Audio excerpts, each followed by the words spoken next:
Olá pessoal, tudo bem com vocês? Aqui estamos para gravar mais uma aula do nosso curso de redação. Vamos lá, espero que a primeira aula tenha sido produtiva para vocês. E esta aula é uma continuidade, tá? Portanto, como eu havia dito, esse tema, o que não fazer em uma dissertação, foi dividido em duas partes. A primeira, parte um, na aula passada, a segunda, parte 2, nesta aula, ok? Então, eu vou trazer novos pontos que a gente não deve fazer em uma dissertação. É um texto dissertativo argumentativo, ok? Então, a justificativa para essas aulas é que a gente estabeleça o nosso, digamos assim, uh, o nosso chão linguístico, né? Ou seja, dali a gente não passa, né? É dali para melhor, né? Mas sempre para melhor, sempre buscando melhorar, ok? Bom, então vamos lá, eu vou apresentar aqui minha tela. Já estou com o meu material aqui aberto. Só um minuto.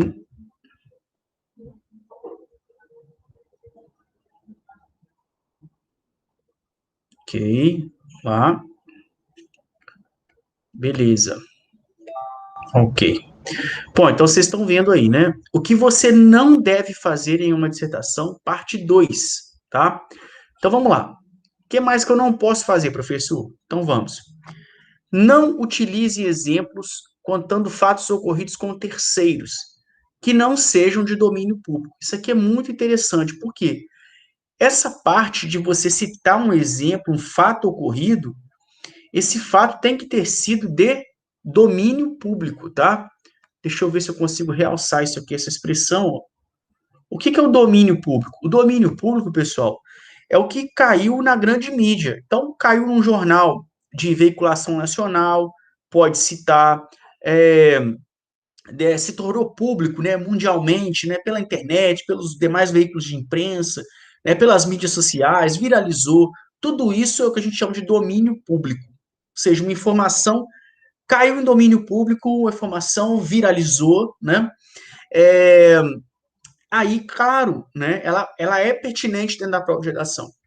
Agora, eu não posso usar fatos, informações, né, que eu tenha ocorridos com terceiros, né, pessoas que talvez só eu conheça, pessoas que talvez, né, fazem parte ali do meu núcleo mais íntimo de convivência, porque isso não é de domínio público, né.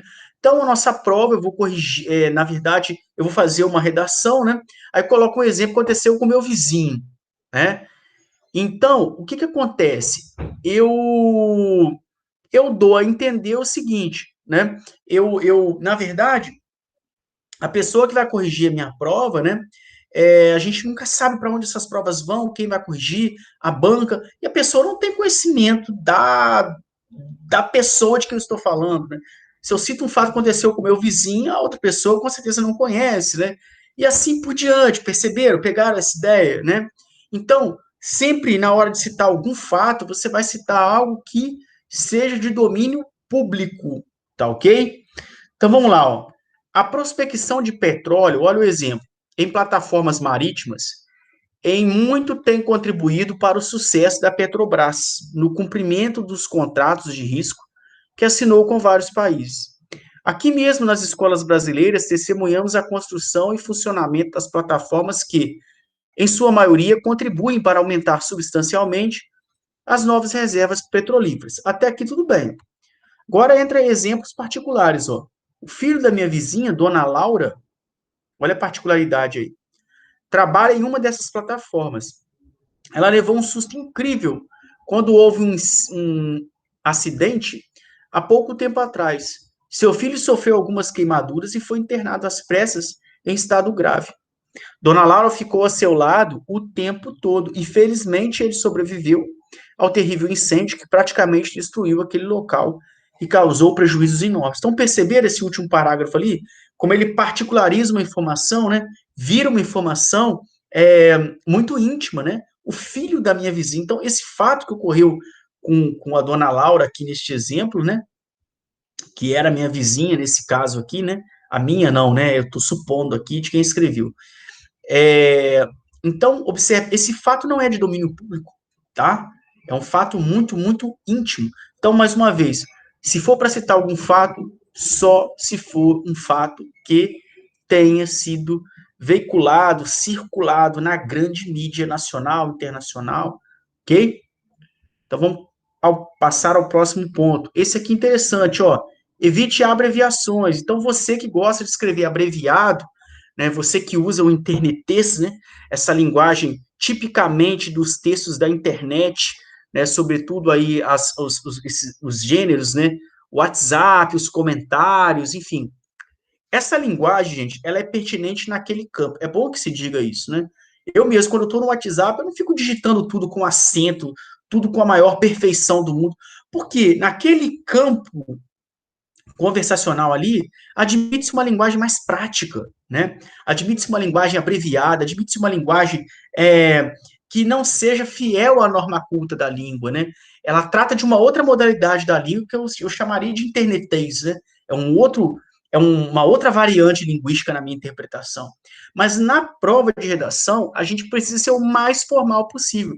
Aí eu tenho que ter um pouco de maturidade linguística para escolher qual variante linguística, qual modalidade da língua eu vou empregar, tá certo? E para a prova de redação do Enem ou de outras, de qualquer vestibular e concurso aí afora, a variante escolhida numa prova de redação é a variante formal da língua portuguesa, é a norma culta da língua, tá? Tá certo?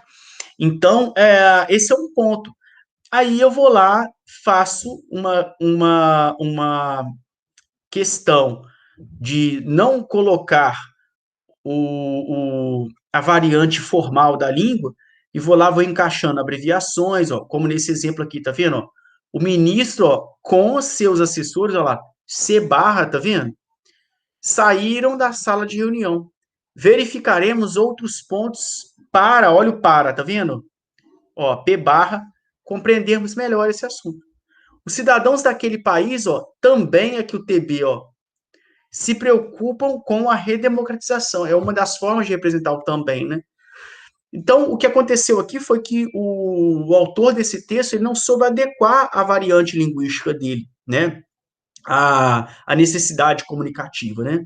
O mesmo vale para quando eu estou num contexto informal de fala, estou com os meus amigos, numa festa, num barzinho, ali eu vou usar a variante coloquial da língua, né? Nós vamos usar as nossas gírias, vamos usar os nossos ditos populares, né? Vamos usar a nossa linguagem do dia a dia. Mas na prova de redação, na chamada da prova, já fica bem claro, né? Especificamente a do Enem, já fica bem claro que o texto tem que ser um texto escrito em norma culta da língua, né? Variante formal da língua portuguesa. Está lá na chamada da prova. Então, isso exclui abreviações, isso exclui gírias, como eu já falei na aula passada, ok? Então, sempre tomar cuidado com isso. Não use abreviações. Bom, mais alguns pontos, tá? Vamos lá. Nunca repita várias vezes a mesma palavra. Então, isso aqui diria, primordial, tá, gente? Ó, você evitar a repetição. E aí eu já quero falar. Vamos com calma, né, nesse quesito, porque é o seguinte, eu acredito ser um tanto quanto impossível, né, você escrever um texto inteiro de 30 linhas, no caso do Enem, por exemplo, e você não repetir uma única palavra, né? Agora, qual é a repetição que você deve de fato evitar? É a repetição massiva, ou seja, aquela dentro do mesmo parágrafo que fica ali repetindo a mesma palavra, o mesmo termo, o mesmo conectivo, né? Enfim, a mesma expressão. Então, eu diria que para vocês tentarem evitar ao máximo a repetição dentro do mesmo parágrafo, sobretudo. Tá claro? Ao longo do texto, na medida do possível. Mas dentro do parágrafo, dentro do mesmo parágrafo, evitar ao máximo repetir. Tá certo? Ficou claro isso? Então, olha só aqui o exemplo. Ó. Os empresários têm encontrado certos problemas para contratar mão de obra especializada nesses últimos meses. O problema, que já começou a repetir, ó, da mão de obra, ó, de novo, é consequência de um problema maior. Estão percebendo como é que fica feio? Ó? Os altos níveis de desemprego constatados há algum tempo atrás, enfrentando, ó, problemas, de novo, tá vendo? Para conseguir empregos nas fábricas que estavam acostumados. Dedicaram-se a outras atividades, criando para as indústrias o problema de não encontrar pessoas acostumadas a funções específicas. Demorará ainda algum tempo para que este problema seja solucionado. Então, olha quantas vezes a repetição do termo problema. Tá perceberam? Então, esse tipo de repetição, ele deve ser evitado ao máximo. Você vai substituindo por outros termos, né? Problema, obstáculo, dificuldade, barreiras, mas evite repetir. Isso não vale só para palavras, né? Para substantivos, né? Melhor dizendo. Vale para conjunções, vale para elementos coesivos, né? Qualquer tipo de repetição deve ser evitada, sobretudo dentro do mesmo parágrafo. Ao longo do texto, na medida do possível, mas dentro do mesmo parágrafo, sobretudo, né? Lutar para não repetir palavras ou expressões dentro do mesmo parágrafo, ok? Substitua a primeira pessoa do singular em suas citações. Já quero comentar. Substituir por qual pessoa gramatical, então, professor? Pela terceira pessoa gramatical, tá? Ao invés de eu acho, você vai colocar aqui, deixa eu trocar o exemplo. Ao invés de eu acredito, você vai colocar acredita-se. Perceberam? Então, houve uma troca aqui da pessoa gramatical. Isso porque a primeira pessoa, ela consequentemente traz para subjetividade. É o eu quem fala, né? Então, na terceira pessoa, é o outro que fala, né? É ele que fala. Então, a gente cria um efeito de maior objetividade. E esse efeito de objetividade é muito valioso dentro da prova do Enem, porque do Enem e de outros vestibulares, né, de redação aí afora. Porque dentro desse gênero dissertativo argumentativo, embora isso não seja uma regra, né, de você ser proibido de usar a primeira pessoa, mas é algo que você deve evitar, porque esse gênero ele preza por objetividade. Eu tenho que falar sobre um determinado assunto, mas de maneira que fique claro que isso não é a minha opinião pura e subjetiva, mas é um ponto de vista comprovável a partir da realidade dos fatos que nos cercam. Então, isso é muito sério, porque é como se eu estivesse olhando um problema e não discutindo esse problema na axiologia, com base na axiologia, naquilo que eu acho. Eu vou discutir um problema com base em argumentos. Então, não sou eu, são eles, ó. São os meus argumentos que estão mostrando essa ideia aqui, que eu estou defendendo meio que indiretamente. Pegaram isso aí? Eu defendo essa ideia baseada em quais argumentos? Então, meio que os argumentos é que servem ali de sustentação para um determinado ponto de vista. Isso cria um efeito que a gente chama de objetividade. Pegaram, então, essa ideia? Tá? Então, vamos lá, olha o exemplo aqui. Ó. Em vista do que foi observado, verifico a existência de um nítido contraste entre as duas regiões brasileiras. Ó. Ao invés de verifico, poderia ser verifica-se. Ó, espero, poderia ser espera-se, ó, como cidadão sensível a essa problemática, que não sejam poupados esforços para que todos os brasileiros tenham condições dignas de subsistência. Então é isso que eu disse para vocês, tá? Agora, uma questão que me ocorreu aqui e que é importante dizer. Você pode se perguntar assim, professor, mas então, como é que eu faço para deixar nas entrelinhas uma opinião? Você vai incluir o que a gente chama de marcas de autoria. O que é isso? De quando em quando você vai incluir algumas palavras, como, por exemplo, infelizmente, né?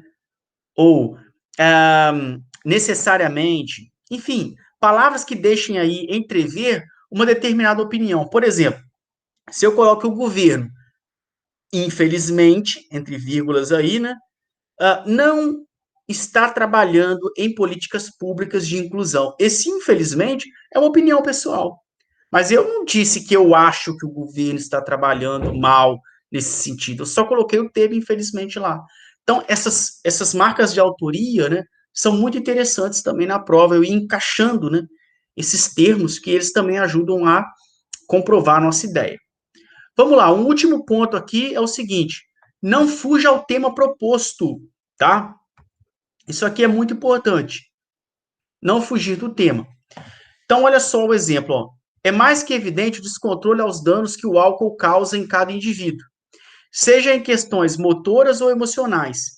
Ele age diretamente no cérebro, causando muitas vezes confusão mental, distúrbio de personalidade, desvio de caráter, descontrole e até distorção da realidade dos fatos. Preciso ler até aqui para explicar rapidinho, já fechando essa aula. Pessoal, então vamos lá. Esse exemplo aqui foi de um Enem, é, cujo tema foi a lei seca, né? Então, a lei seca no Brasil, né? Os efeitos da implantação da lei seca no Brasil. Esse era o tema. O tema falava sobre lei seca, sobre essa lei que previa, né, maior controle e rigidez sobre quem fosse pego, né, embriagado ao volante. Vocês observaram que não tem, em hora nenhuma, até o momento que eu li a palavra lei seca, ele só fala de álcool. E eu te pergunto, álcool e lei seca tem alguma coisa a ver? Sim, está relacionado, mas ele ainda não acertou o tema. Para acertar o tema, eu tenho que reafirmá-lo no parágrafo de introdução. Ou seja, eu tenho que dizer no parágrafo de introdução sobre o que o texto fala. Então, eu preciso começar a minha redação com essa preocupação. Em algum momento do meu primeiro parágrafo de introdução, a gente vai estudar isso com calma. Mas lá nesse primeiro parágrafo tem que estar presente o tema, seja ele expressamente escrito, né? Ou seja ele parafraseado, dito com outras palavras, mas ele tem que estar lá. Hora nenhuma, nesse caso aqui, podia faltar a questão da lei seca, né? E dos efeitos da implantação dela. Tá certo? Vamos ver se ele atinge aqui em algum momento, ó. Com seu uso descontrolado, o álcool mostra uma outra faceta, ó. Só falou de álcool, não falou de lei seca hora nenhuma. Deixa de lado sua face alegre e festeira e mostra seu lado de dúvidas e desgraças. Deixa sua ressaca física e moral. Aí começam seus efeitos dominó. Um pai chega bêbado em casa e bate na mulher e seus filhos, outro dirige bêbado, por aí segue o texto, gente. Perceberam? Hora nenhuma ele acerta o tema efeitos da implantação da lei seca no Brasil. Ele só falou de álcool, né? Embora isso seja um assunto relacionado, não acerta de fato o tema.